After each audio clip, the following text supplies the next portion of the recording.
the 6th, 2021. Time is almost 3:45 p.m.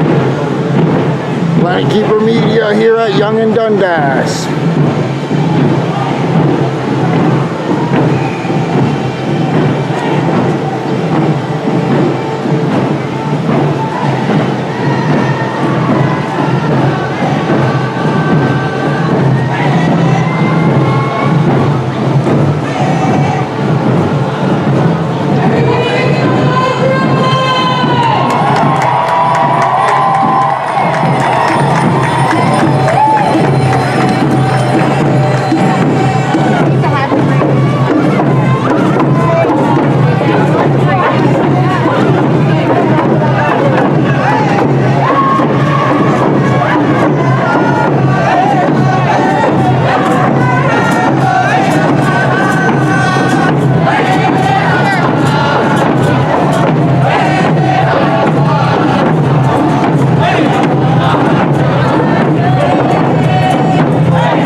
advertising on public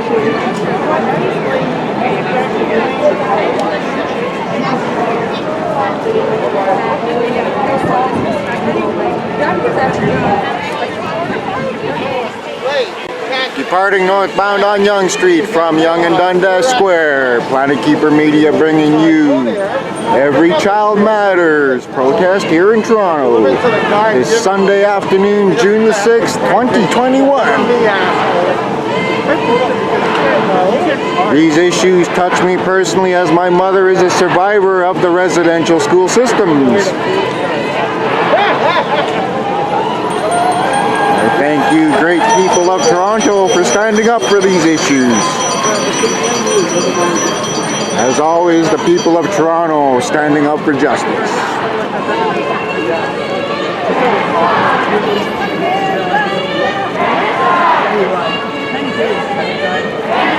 This is true because I'm giving side. Get aside. Oh, the wire Hey, the midget brigade. Small. What? Must be the fucking halftime. Yeah, the halftime crowd.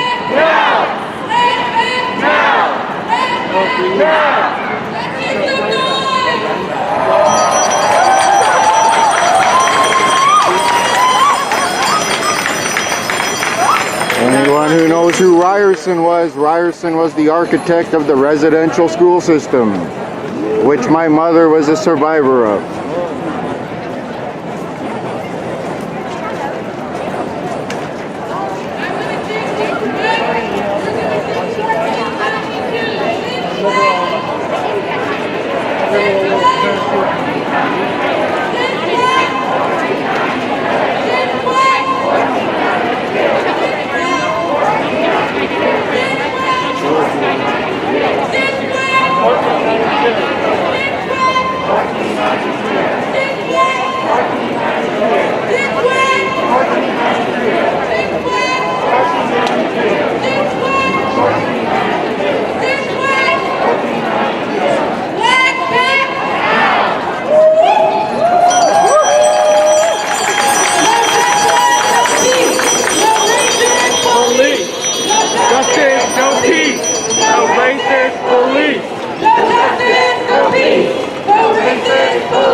Excuse me, sir.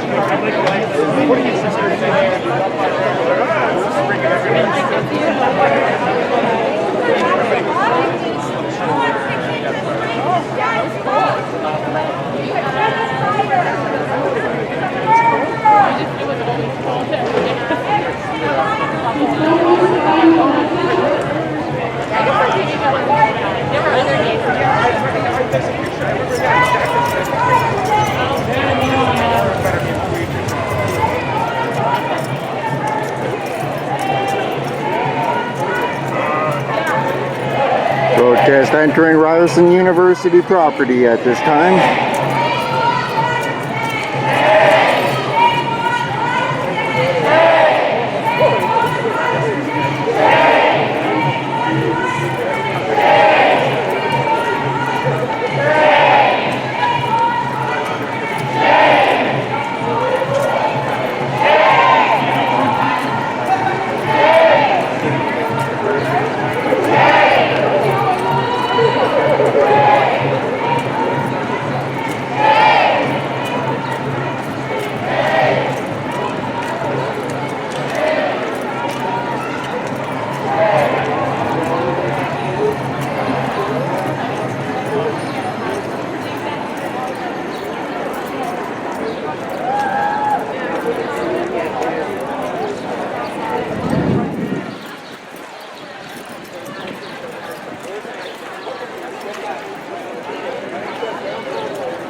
Okay. Well, where's the hall? I don't have Sarah's number.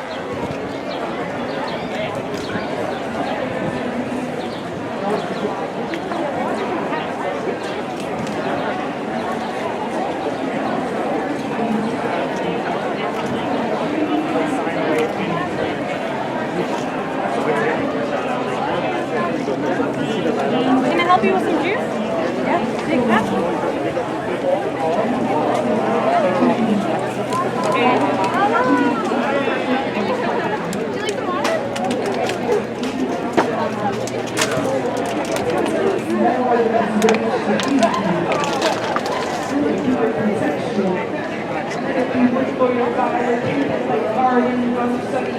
I wish this poem wasn't so heavy on my tongue. I wish I could hit rewind.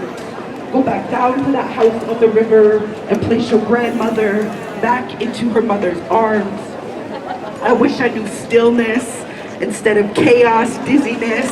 I wish I could hit rewind. Another one dead, hung by her neck. Another one OD'd, another child denied basic humanity. Another one locked up, another unfair verdict. My girls, I hope another one is never you. I wish it was understood that another one was always the intended outcome of those schools. And as a people, we have a long way to go. My girls, I wish I could love you as if we were already there. But I will love you open, broken, mother you as if you are earth and moon, land and water intentionally. My daughters, I will love you. Thank you.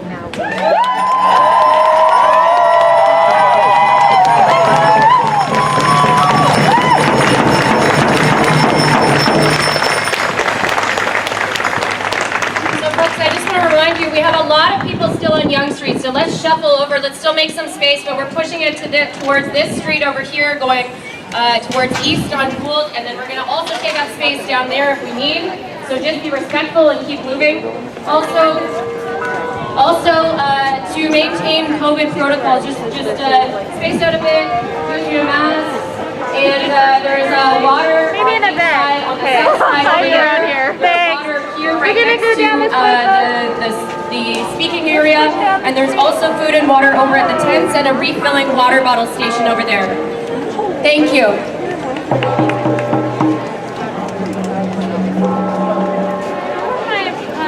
My little partner in action line, you guys? Not exactly. Statues.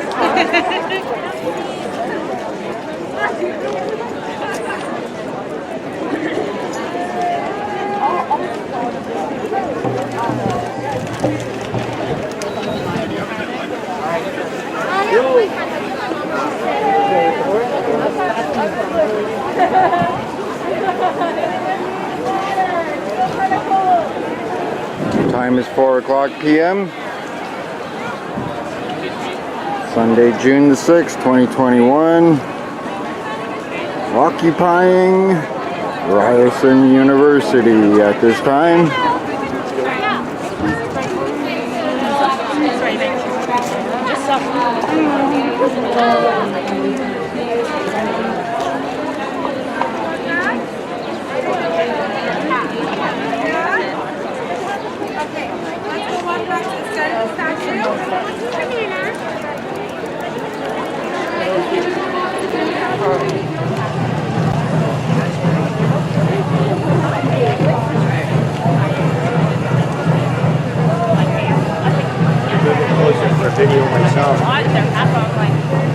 Yeah, man. Some good dancing going on there, brother. This is how you dance on a hot summer day. There's only us Indigenous know how to do.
silence in honor of the 215 children. So for this moment of silence, we ask no pictures.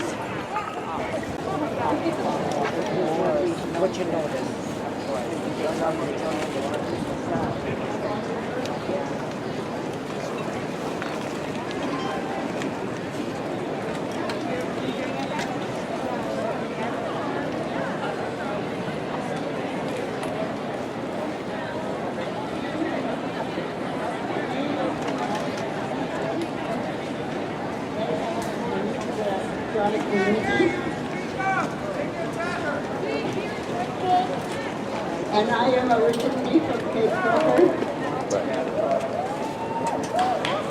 I went to residential school when I was 3 years old with 2 of my siblings. I don't remember that time when I was taken. I was too young. The remaining members of my siblings came after. There were 6 of us, 4 girls and 2 boys.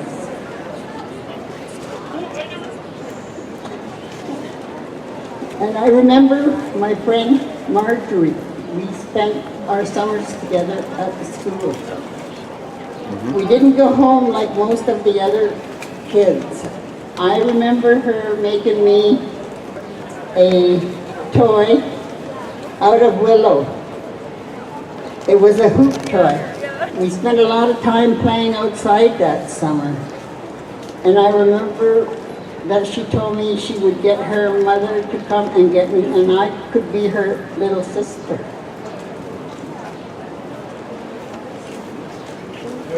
Yep. She was my friend. I don't know what happened. She was playing on the maypole, and then she was hurt. I remember the going up, picking her up and carrying her up the hill. I ran after them crying. I needed to stay with her. She was my friend. They chased me away, and I don't know what happened to her. I never saw her again. They told me not to say anything about what happened. So today I don't know where she is. I don't know if she's alive. I don't know anything, but they hurt her real bad.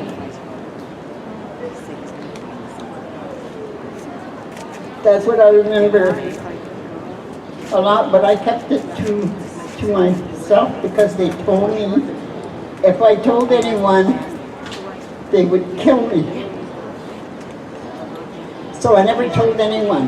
Then when I met my doctor, I told her, and then she said that was a long time to keep to myself. But I was scared to tell anybody. I first said something when I was 72. And now I'm still thinking about her, especially when they found the children.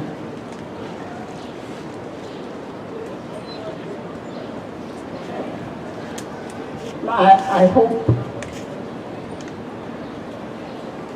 I hope she turns up so I could start healing her.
Thank you for your beautiful words, Denise.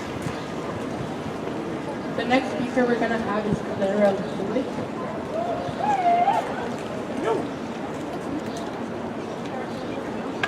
Sorry, I got the last name wrong. Again, please be respectful for all the speakers.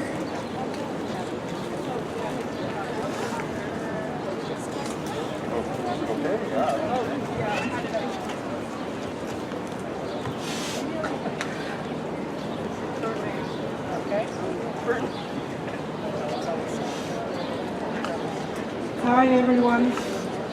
My name is Clara Carroll. I am from Moose Creek, Moose Factory, Ontario. I am a survivor of 2 residential schools, Fort George, Quebec, and Fort Albany in Ontario. And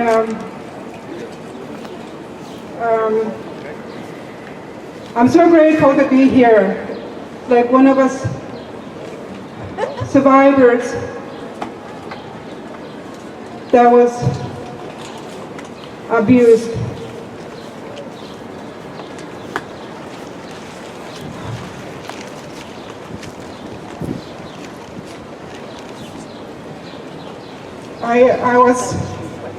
A lot of us have been sexually abused, physically abused, verbally abused.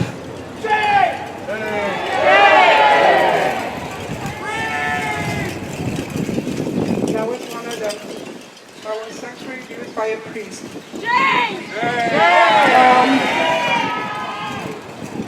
I am now 71 years old, and I just started speaking about 5 years ago about what happened to me in the residential school. I've seen children get hurt. I've seen a child get thrown down a basement because she was crying. I've seen a young girl be taken away and she never came back.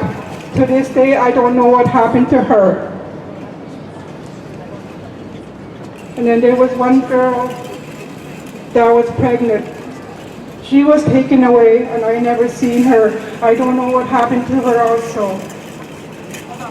There's not one day I don't think about my fellow survivors. I know one time we were playing outside, we were playing tag. And then I was running up the slide. And I didn't know this priest was chasing after me. When he caught up to me, he threw me down. And I was yelling for help. He tried to put his hands through my leg pants. I was crying for help, and these little girls with me behind him grabbed him. And I ran to the nun. I told her what happened. And she just told me, go and play outside. Every one of us children that were in a residential school, we always look out for each other. But sometimes, even me, we don't see what's going on behind the doors.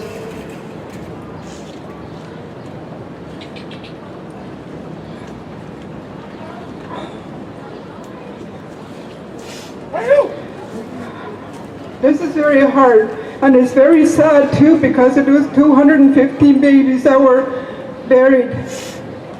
And I know it's not only 215, there's more. Because every one of us had experience watching the children being taken away. We never see them again. You know, when I went to the hearing, I mentioned that. And they've asked me to look up and find out if they're still here. And I was too afraid to. I don't want to hear that she might be gone. So I'm just so grateful to be here. And I'm grateful for my family. I grew up to see my grandchildren and my great-grandchildren.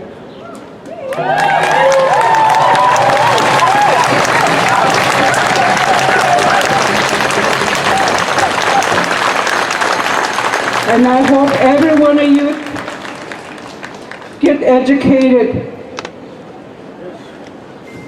so they can use that as their weapon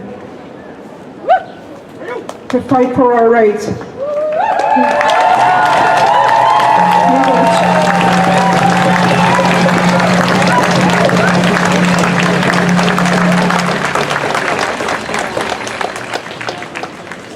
Thank you for your beautiful words, Clara. We're now going to have Emily Gauthier, one of our youth speakers, come up.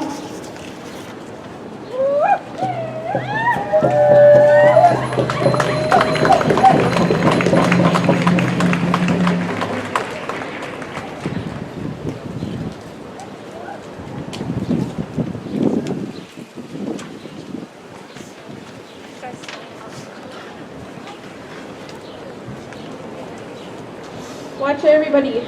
Ani Bosho was young Bishnakars, Mayanga Dodam, Toronto, Duntupa. I was born and raised in Toronto.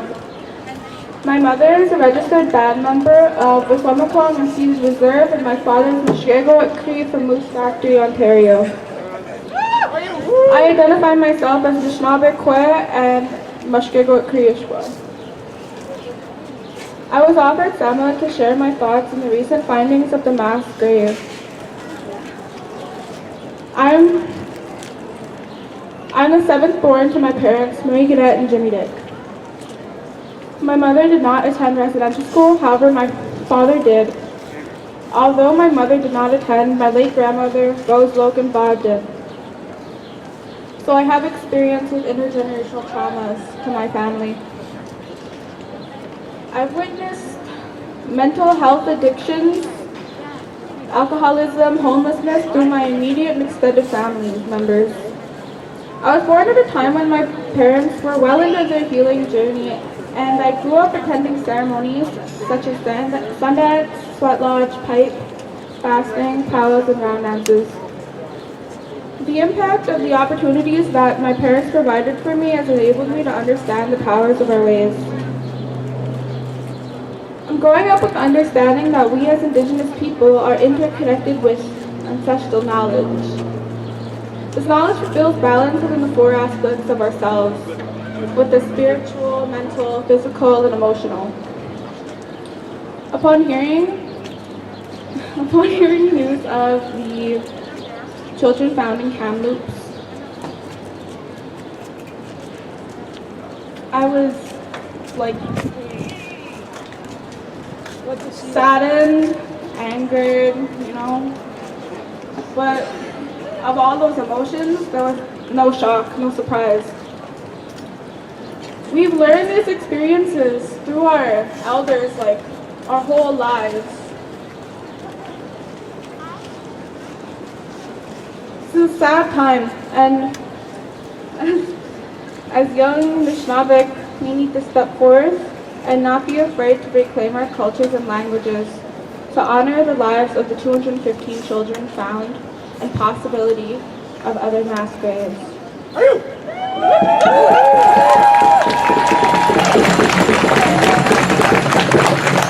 It's the strength of our ancestors that we have in our DNA that provides us with the knowledge that it's up to our generation to keep the ceremonies alive.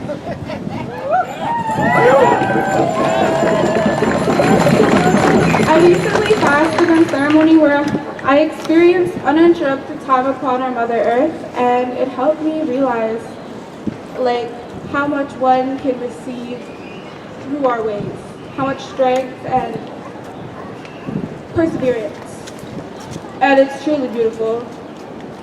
In closing, I send my love and condolences to all the families of these children and to our survivors, my father, my grandmother. I encourage my peers to support one another and stand together in our journey towards our brighter future.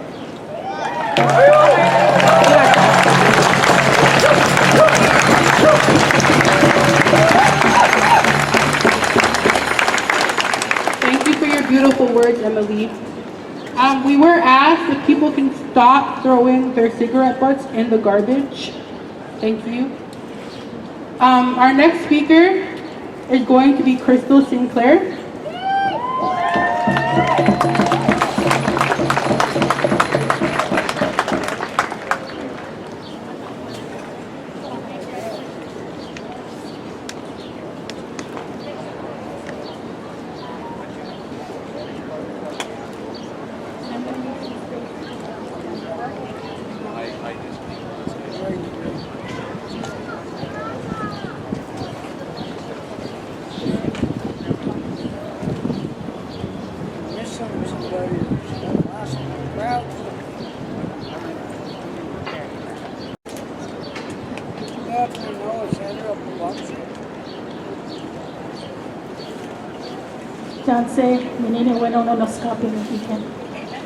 I'm very moved and encouraged by seeing all of you here today. I introduced myself in my Cree name, Howling White Wolves. I'm from the Bald Eagle clan. I'm from Treaty 5, originally from Manitoba. Fisher River Cree Nation, hi hi. Toronto's been my home since the 80s. I'm very moved by all of you showing all of us support. And what I want to tell you is just a little bit of myself. Some of you have heard me speak before. I don't want to take a lot of time. But I just want to say that in my family, there were a lot of survivors, and I am too, in the second generation residential school survivor. I went to Poplar Hill, Ontario, north on an island, crossing to Kanjikam in '77. Yeah.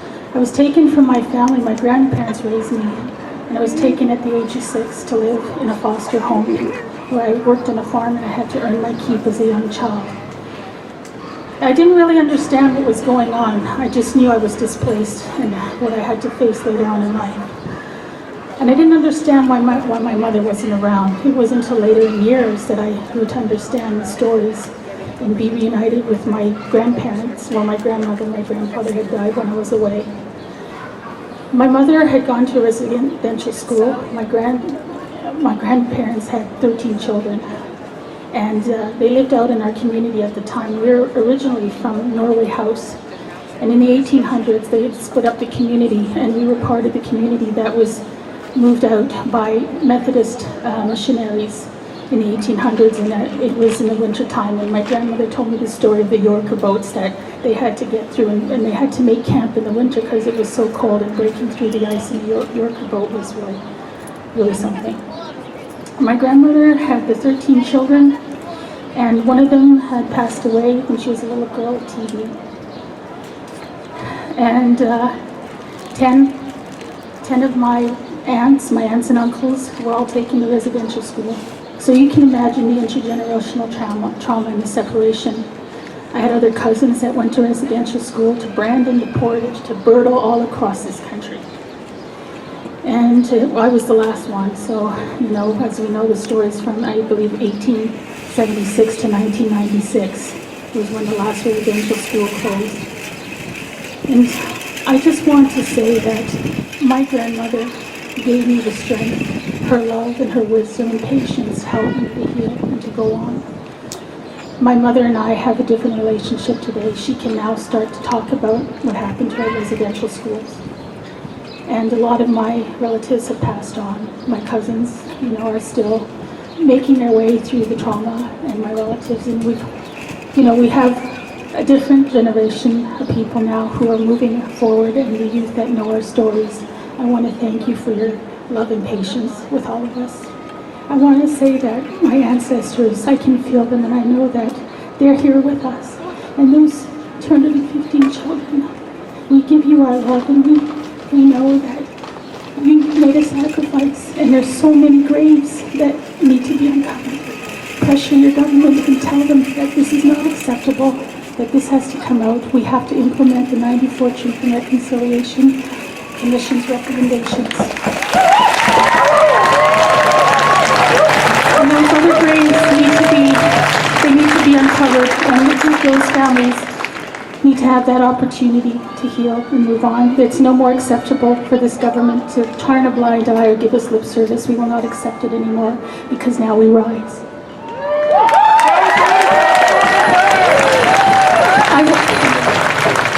I want to leave these little handmade slippers here.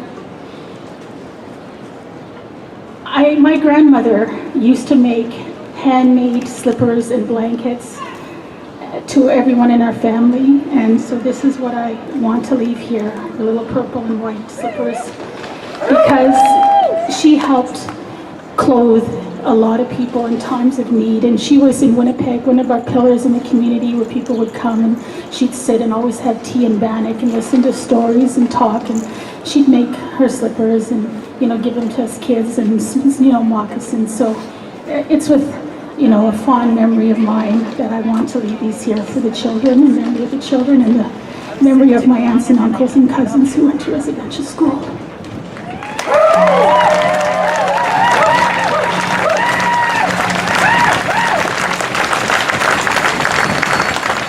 I've been working in the community for a lot of years as a social worker. And one thing I do want to remember is our street people and homeless people who died on the streets. Those were residential school survivors, and the ones that are still alive, struggling out there, trying to make sense of all of this, trying to get through it day by day.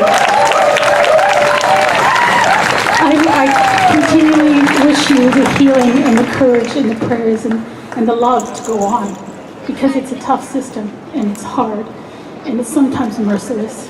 But there are people who understand and have mercy, and we care and we move forward in this struggle. I do have a bundle here. If Kiana, can you help me please? I just need this little help here.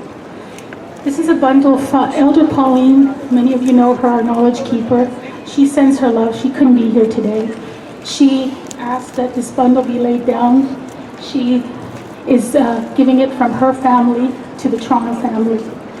And she asked that this be laid down for the children, the survivors.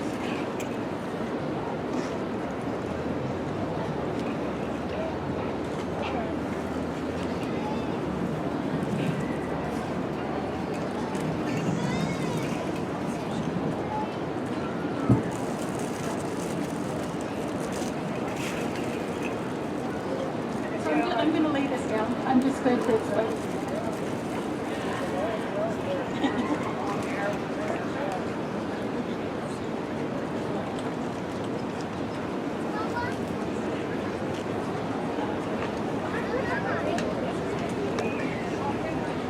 So these moccasins are for the children, and inside it she left some food for them.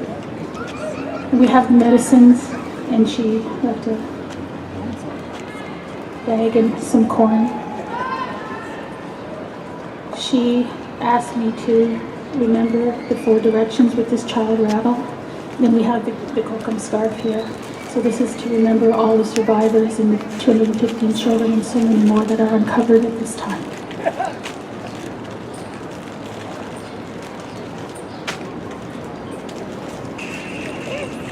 If you could just lay out the scarf, and then we have the medicine tonight, and we can have the next week.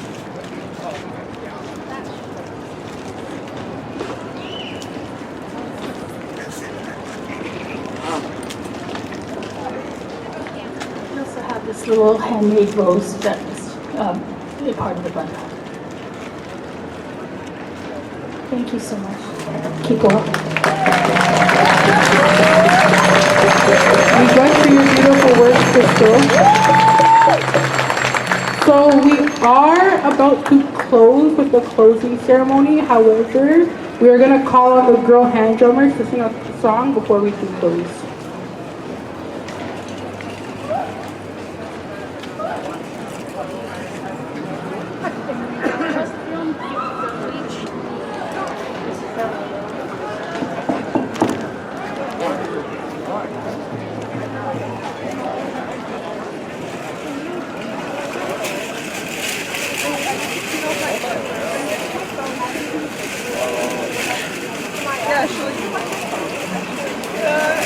I'd like to call all the women up who carried the drums all the way up, sing all the way up the road. And all that hard work, I'd like you to come up here and come and share the last song with us. Bring your hand drums, come to the stage. And acknowledge the people for all that hard thing that you did all the way up the road. Come and share your voice. Come and share that healing that you learned. Come and share all that love that you have. Just like you give love and thanks to you all. Come take everybody around. Give them all a second to get up and walk over.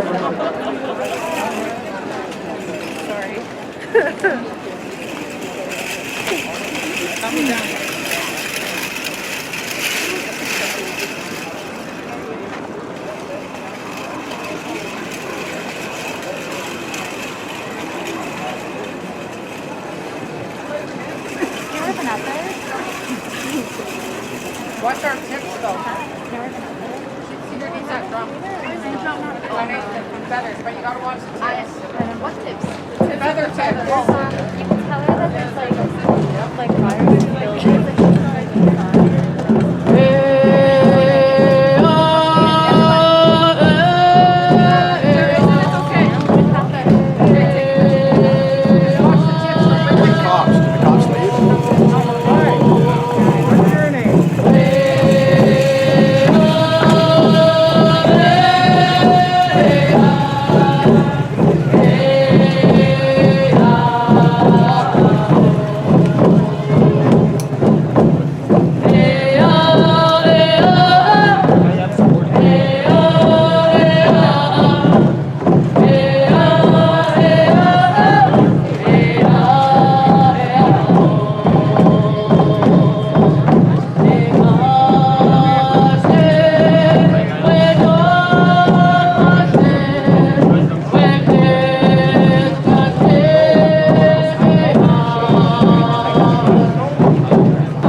opening ceremony.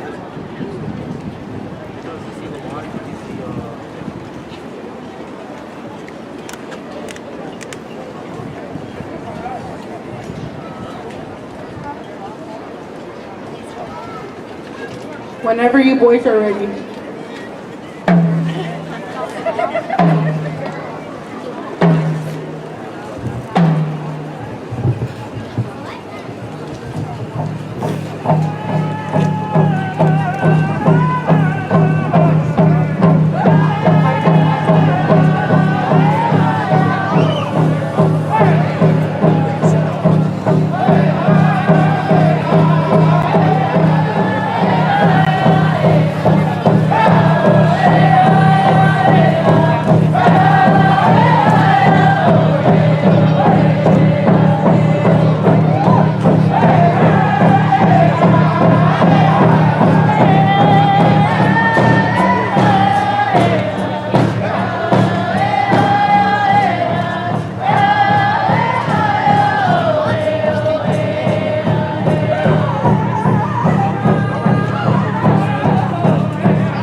to do a closing ceremony.